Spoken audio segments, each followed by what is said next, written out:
Hi, this is the 21st episode of The Word This Week. A building contractor had been honest all through his life. But towards his retirement, he realized that he hardly had savings left. This is when greed came over him. On his last contract, he decided to cheat and make some extra money. One of his regular customers had asked him to construct a beautiful bungalow with all amenities without cutting any corners. So the builder started siphoning off money, making deals with suppliers, and he used inferior quality materials for this project. Finally, on the day of the handover, the customer patted the builder on the back, smiled, pressed the keys into his palm, and said, "You've served me well for all these years. I know you don't even have a house of your own.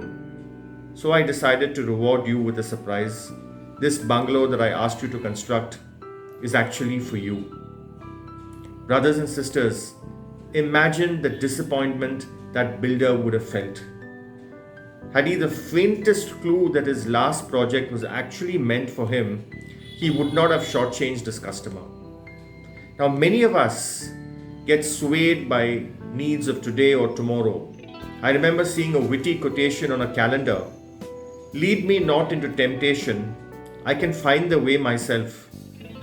Brothers and sisters, the gospel today dwells on temptation to sin and the challenge to not succumb.